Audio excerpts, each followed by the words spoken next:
Everyone is worried about the robots and zombies and dinosaurs and animals. What about the plants? Let's talk science. Hello everyone and welcome back for another episode of Let's Talk Science, a show where I take your suggestions about scientific subjects and give you weekly videos about those subjects and everything I learned about them. Now this week we're talking about plants, and yeah, I know that sounds boring, but it gets exciting because we're talking about killer plants. Now, there are over 603 types of flowering plants, as they call them, but really flower means carnivorous, so yeah, yeah. There's at least 5 different types of basic mechanics that these plants use to trap their prey and eat them, and it's pretty scary. So in this lesson, we're going to be going over the 5 different mechanics, where you can find these plants, not the actual location, but like the general environment in which you can find the plants, and zombie mushrooms. Yeah, you heard me right, zombie mushrooms. We're gonna learn about that a little bit later, so stay tuned. Okay, before we go into the different mechanics of how the plants trap their prey and how they eat them and all that kind of stuff, think about the number. 630 different types of plants that eat bugs and other small animals. Meat-eating plants. 630 different types of them. That's not 630 plants, it's 630 different types. So there are over probably thousands across probably just one area of man-eating plants. That's a little bit of an exaggeration, but if these plants were genetically altered and to grow a little bit larger, then they could eat a man. They're freaking scary. So, like I said before, there's 5 different basic mechanics that these plants use to trap their prey, and those 5 different mechanics are the pitfall trap, the flypaper traps, the snap traps, the bladder traps, and the lobster pot traps. And each of these traps is they're very, very unique, I should say. My lighting acting so weird. Okay, so the reason that these plants actually eat meat is, well, the areas you can often find them in are like really like not like dry areas, but they're areas where the soil doesn't give a whole lot of nutrients. So they have to get nutrients in different ways, and that's usually through eating insects. So they find a way to attract the insects and then trap them inside their stomach, where they'll dissolve them and absorb the nutrients from their body. I know, it's kind of crazy.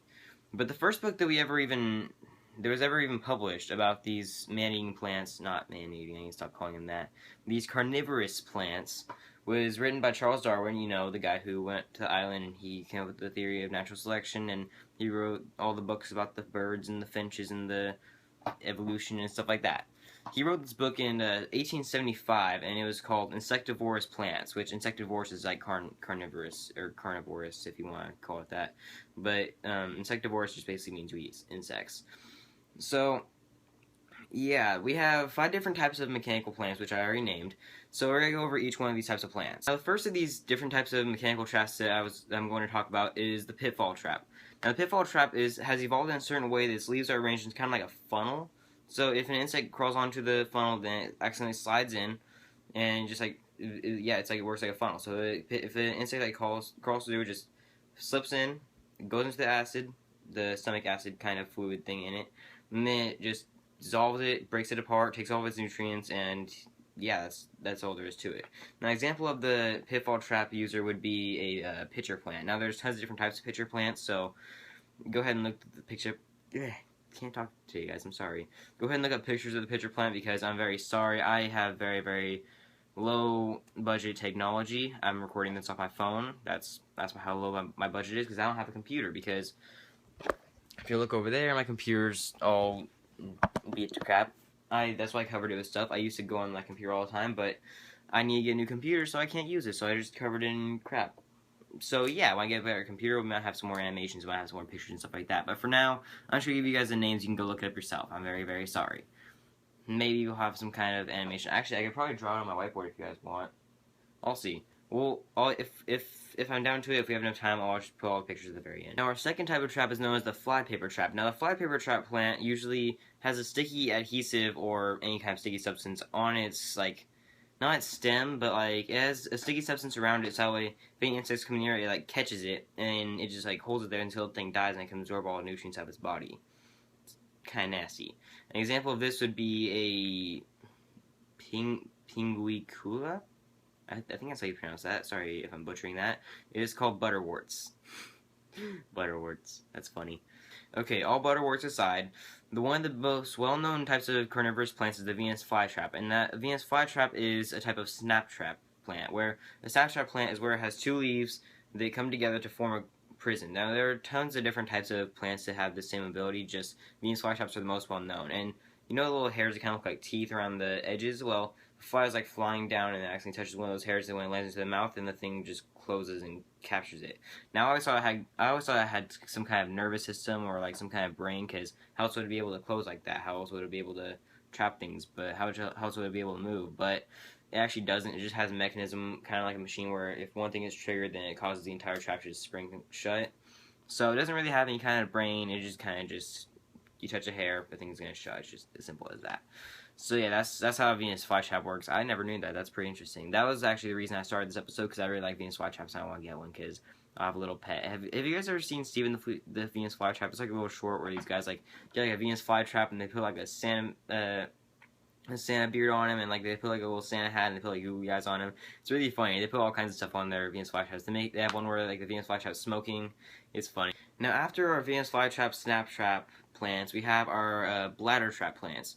Now, these bladder trap plants use their bladder to, I don't really know what the bladder is. I'm pretty sure it's not like a human bladder, but they use their bladder to suck in aquatic creatures, which actually kind of sounds like it could be like a bladder. Like, apparently they grow out of the water and they have a bladder that can suck in aquatic creatures, so I guess they do that. An example of that would be okay, here we go. It's called the Utricularia. I'll put the names at the end. I'll put the pictures and everything, so you guys can go check that out. I'll probably be drawing them on the whiteboard. But yeah, the Utricularia, also known as the bladderworts. Bladderworts. That actually sounds like an STD. That's really bad. I shouldn't be making fun of that. Yeah, and we have one more plant after this one, the lobster pot. Now, lobster pot has an inward pointing hairs to force the prey toward the digestive enzymes. Don't really know what that means. I guess it has like inward hairs, and like if the prey like comes too close and kind of like sucks it in, like goes into their digestive enzymes and it just kind of like dissolves them and takes their nutrients. I guess, I don't know. An example of that would be called the these names are gonna kill me. Ginlissia, I don't know. The corkscrew plant, basically. Okay, now that we've gotten past all of our different mechanics that our killer plants use, we're getting into the real scary part of this entire subject. Now, note that none of these things can actually kill you until someday some crazy scientist decides to make them human-sized, in which case they can kill humans, which I don't know why you'd ever want to do that, but there's going to be someone someday that can actually do it just to make a point that they can actually complete it, and then we're going to have killer plants running around the town. So, yeah, I'm preparing you guys to know what these guys are capable of. But we have one last killer plant. I'm not going to go over all the species of the other plants. I'm just going to go over the basic mechanics like I did. I'm not going to go into any more detail. So we're done with all those plants. Those plants are done. I'll show you guys the pictures after this video. But yeah, so we have one more killer thing. It's not exactly a plant, it's a fungus. And it's called a cordyceps. And I know it better as the zombie mushroom, because these cordyceps, they're parasites, and they go inside insects, like ants mostly. They're known as the zombie ant plant. Zombie ant plant, that rhymes. Well, they're parasites that go inside the ant. They feed off of their non-vital organs of their insect hosts and just wait around until they're ready to produce. And then they try to manipulate their host behavior so that way they can produce better. And then once they're completely ready to produce, they'll climb up through the body of the ant, go up to the brain, and then completely take over the brain of the ant. So basically just mind brainwash, whatever you want to call it. They're completely just gonna like here's the ant's brain and here's the cordyceps. We're just gonna completely take it over. So these freaking cordyceps things, they can climb up through the ant, take control of the host's mind, and make the ant crawl up a plant, get to the very, very top of the highest point the plant can get to, and then it kills the ant. It goes right through its brain and completely devours its brain and kills it. And then it grows mushrooms at the top of its head and produces spores as widely as it can in the biggest radius possible. Just think about that for a second. Absorb that all in. We have killer mushrooms that kill ants. If these things were to get genetically engineered and genetically altered to get bigger and stronger, we can have zombies based off of plant fungi things. So these little cordyceps things, they can just crawl around through your body, eat your non-vital organs like your appendix and stuff like that, and then they'll crawl up to your brain. They'll start mind controlling you into doing whatever they want. They're basically parasites. If you've ever seen the anime Parasite, I've never seen it, I've heard it's good. They're probably like that. I'm assuming that that's kind of what they're like. So these cordyceps are extremely dangerous. Luckily, they're not very common around here, or else we'd all be screwed. And luckily, they can only attack insects. They're not strong enough to attack anything bigger than that. But if they were, could you imagine? We have like an entire sector of the world just blocked off just because there's cordyceps in that area. That'd be so freaking scary. I don't even know where they're from. I need to look up where they're from so I never go there. If I find out where they're from, I'll put it in the after the description or when I'm showing you guys the pictures.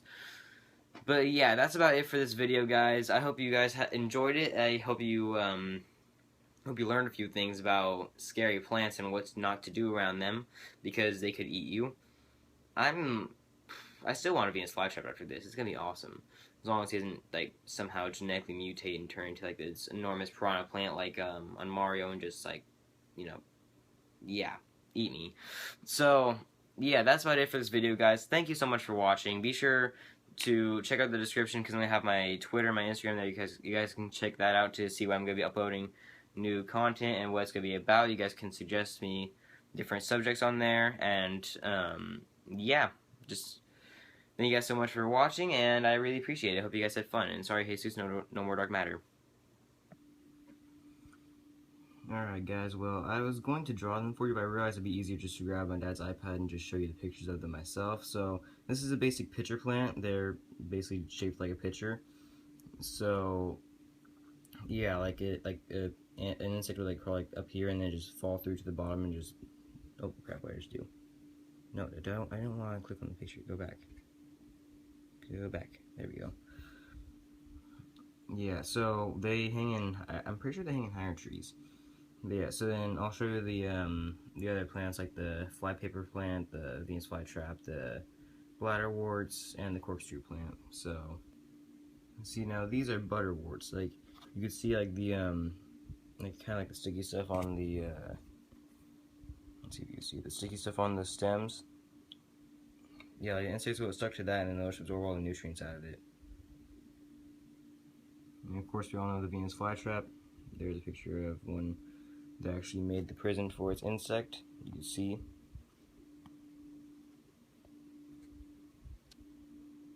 God dang it. There we go. Yeah, so there you can see the insect on the inside. Venus flytrap just crushed it with its mouth. See now here are bladderworts. Like you can see, like I said before, they grow in water and they just absorb the aquatic animals through the stem, I believe, and then they just like suck them up and absorb all the nutrients. Corkscrew plants. I'm not exactly sure what exactly I'm looking at here. They're just a bunch of, they look like weeds to me. Maybe weeds are corkscrew plants, I'm not sure.